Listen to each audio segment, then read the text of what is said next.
왜냐하면 예수님이 부활이신 것을 가르쳐 주기 위해. ఎందుకంటే యేసుక్రీస్తు వారు వాళ్ళకి నేర్పించాలనుకున్నాను పునరుద్ధానమైన దేవుడని. 예수님이 부활이신 것을 믿게 하기 위해서. ఆ యేసుక్రీస్తు వారు పునరుద్ధానమైన దేవుడు అనే విషయాన్ని వాళ్ళకి విశ్వసించేలా చేయాలనుకున్నారు. 나사로가 죽을 때까지 기다렸답니다. లాజరు చనిపోయేంత వరకు యేసుక్రీస్తు వారు వేచి ఉంటా ఉన్నారు. 이제 나사로가 묻혀 있는 무덤에 갔습니다. యేసుక్రీస్తు వారు ఇప్పుడు లాజరు ఇక్కడ సమాధి చేయబడ్డారు, ఆ సమాధి దగ్గరికి వెళ్ళారు. 예수님이 무덤에 찾아가서 యేసుక్రీస్తు వారు ఆ సమాధి దగ్గరికి వెళ్ళి 무덤 앞에 서셨습니다. ఆయన ఆ సమాధి ముందు నించున్నారు. 큰 돌문이 그 무덤을 막고 있었습니다. చూస్తుంటే ఒక పెద్ద రాయి అనేది ఆ సమాధిని అడ్డుకుంటా ఉంది. 예수님께서 말씀하셨습니다. యేసుక్రీస్తు వారు అక్కడ చెప్పడం జరిగింది, 큰 돌을 옮겨 놓아. ఆ రాయిని మీరు తొలగించండి. 큰 돌을 옮겨 ఆ 놓아. రాయిని మీరు అక్కడ నుండి తొలగించండి. 그때 마르다가 ఆ సమయంలో మార్తా, 예수님 ఆ ప్రభువా 죽은 지 사흘이 됐습니다. తను చనిపోయి 4 రోజులు అవుతుంది ప్రభువా. 냄새가 썩어서 냄새가 납니다. ఇప్పుడు తను కుళ్ళిపోయాడు, చాలా చెడు కంపు వస్తుంది ప్రభువా.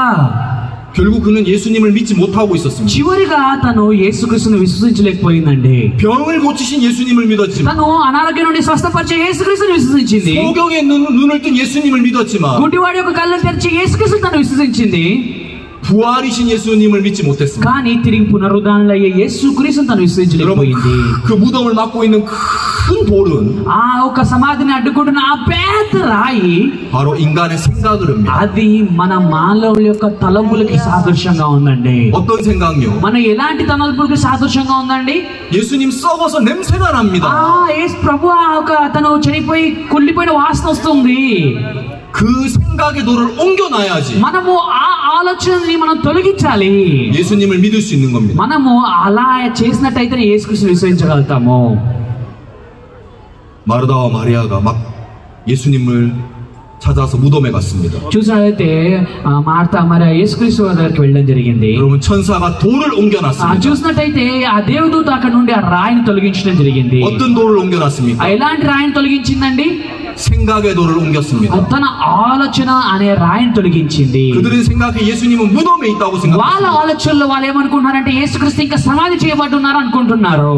예수님은 무덤에 계시지 않으셨습니다. కానీ యేసుక్రీస్తు వారు ఆ సమాధిలో లేరండి. 예수님은 부활하셔서 యేసుక్రీస్తు వారు పునరుద్ధానులు అయ్యి 갈릴리에 계셨습니다. తను గలిలీకి వెళ్ళి ఉన్నారు. 여러분 이 갈릴리는 뭘 의미합니까? ఈ గలిలీ దేనికి సాదృశ్యంగా ఉందండి? 바로 하나님의 약속의 말씀을 의미합니다. ఇది దేవుడి యొక్క వాగ్దానానికి సాదృశ్యంగా ఉంది. 여러분 우리가 예수님을 믿을 때 మనం ఎప్పుడైతే యేసుక్రీస్తు వారిని విశ్వసిస్తున్నామో, 내 생각을 가지고 예수님을 믿는다면 మనము మన ఆలోచనలు కలుగుంటే మనం ఒకవేళ యేసుక్రీస్తుని విశ్వసించినట్టయితే 우리는 부활하신 예수님을 믿을 수 없습니다. మనము తిరిగి పునరుద్ధానులైన యేసుక్రీస్తుని విశ్వసించలేమండి. 성경 속에 있는 부활하신 예수님을 믿으려면 ఒకవేళ బైబిల్లో ఉన్న తిరిగి పునరుద్ధానులైన యేసుక్రీస్తుని మీరందరూ విశ్వసించాలనుకున్నట్టయితే 하나님이 약속하신 그 약속의 말씀으로 예수님을 정확하게 믿어야 됩니다. మీరు దేవుడు మనకి చేసిన వాగ్దానం ప్రకారము ఆ వాగ్దానం చెప్పున మీరు యేసుక్రీస్తు వారిని నమ్మాలి. 성경에는 정말 아름다운 단어들이 있습니다. బైబిల్లో ఎన్నో అద్భుతమైన మాటలు ఉన్నాయండి. 사랑, 소망, 믿음. ఆ ప్రేమ, నిరీక్షణ, విశ్వాసము.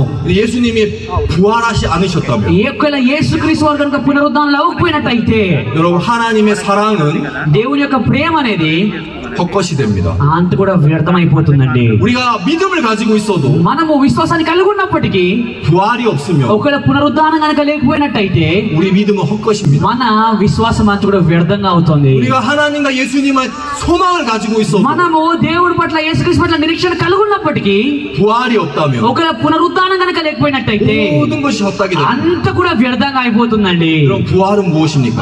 పునరుద్ధానం అంటే ఏంటండి? 바로 하나님이 우리에게 하신 증명입니다. దేవుడు మనకి దేవుడు మనకి ప్రకటిస్తున్నాడని నేను తిరిగి లేచానని. 다시 말하면 ఇంకో మాటలు చెప్పాలన్నట్టయితే 부활은 తిరిగి పునరుద్ధానం అనేది 우리를 사랑하신 그 사랑의 증명입니다. చూసినట్టయితే దేవుడు మనల్ని ప్రేమిస్తున్నారని సాక్ష్యం అండి అది. 그 사랑이 뭡니까? ఆ ప్రేమ ఏంటి? 우린 죄를 지었습니다. మనం పాపం చేశాము. 우린 죄를 가지고 태어났습니다. మనందరం ఈ యొక్క లోకంలో పాపాన్ని కలిగి ఉండి ఈ లోకంలో జన్మించాము. 죄를 적게 짓든 많이 짓든 죽을 때까지 죄의 종으로 살다가 영원한 멸망을 당해야 합니다. మనము పాపం చిన్నగా చేసినప్పటికీ ఎక్కువగా చేసినప్పటికీ మనము పాపం ఒక బానిసలుగా ఉంటూ మనం నిత్య నరకానికి వెళ్ళాల్సిన వారమై ఉన్నాము. 하나님이 예수님을 보내셨습니다. కానీ దేవుడు యేసుక్రీస్తుని ఈ లోకానికి పంపించారు. 여러분 저기 제 성경책이 있습니다. అక్కడ నా బైబిల్ ఉందండి. 제가 이 성경책을 $10을 주고 샀다면 నేను ఒకవేళ దీన్ని $10 పెట్టి కనుక కొన్నట్టయితే 이 성경책 값은 $10입니다. ఈ బైబిల్ యొక్క ఖరీదు $10 అండి. 제가 이 스마트워치를 $200 주고 샀다면 ఒకవేళ నేను ఈ స్మార్ట్ వాచ్ కనుక $200 ఖరీదుగా చెల్లించుకున్నట్టయితే 얼마 주고 샀다고요? ఎంత ఇచ్చి కొన్నానండి దీన్ని? నేను $200 주고 샀다면 $200 ఇచ్చి కొన్నానండి దీన్ని. 이 시계의 값은 ఈ వాచ్ యొక్క విలువ ఎంత? $200입니다. $200 అండి. 이해가시죠? అర్థమవుతుందా అండి? 이 성경책의 값은 $10. ఈ బైబిల్ యొక్క ఖరీదు ఎంత? $10. 이 스마트워치는 $200. ఈ స్మార్ట్ వాచ్ వచ్చేసి $200. 여러분 제 값은 얼마인지 మరి 아십니까? నా విలువ ఎంతో తెలుసా అండి మీకు? 파스터 남의 값이 얼마인 줄 아십니까? పాస్టర్ నామ్ గారి విలువ ఎంతో మీకు తెలుసా? 여러분 저는 죄의 종이었습니다. నేను పాపానికి బానిసగా జీవించానండి. 죄가 있었고 నాలో పాపం ఉండింది. 예수님을 믿기 전에 నేను యేసుక్రీస్తుని విశ్వసించకన్నా ముందు, 하나님의 성령이 내 마음에 들어오기 전에 దేవుని యొక్క పరిశుద్ధాత్మ మన హృదయంలోకి ప్రవేశించకన్నా ముందు 제 마음에 죄가 있었습니다. నాలో పాపం ఉండిందండి. 저는 죄인이었습니다. నేను పాపిగా జీవించాను. 그때 제 인생에 저라는 사람의 값어치는 저라는 사람의 값은 అప్పుడు నా విలువ ఎంత అంటే 지옥이었습니다. నరకం అండి.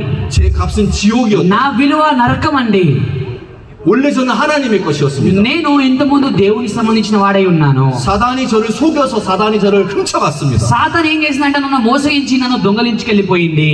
하나님이 저를 다시 되찾기 위해서 కానీ దేవుడు తిరిగి నన్ను ఆయన వైపు తీసుకొచ్చుకోవడానికి కోసము, 저를 사기 위해서 ఆయన తిరిగి నన్ను కొనడానికి కోసము 예수님이라는 값을 보내셨어요. యేసుక్రీస్తు అనే విలువని చెల్లించాడు.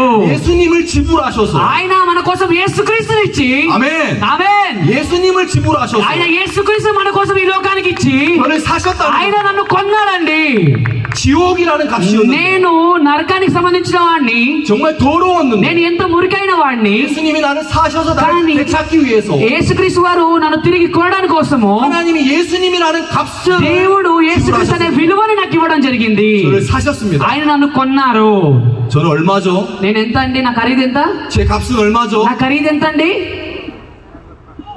예수님. యేసుక్రీస్తు అండి నా ఖరీదు. 아멘. ఆమేన్. 여러분들의 값은 얼마입니까? మీ అందరి విలువ ఎంత అండి? $1,000? $1000? $10,000? $10,000? 아닙니다. కాదండి. 여러분들의 값은 మీ అందరి విలువ ఎంతో తెలుసా అండి? 예수 그리스도입니다. యేసుక్రీస్తు అండి. 아멘. ఆమేన్.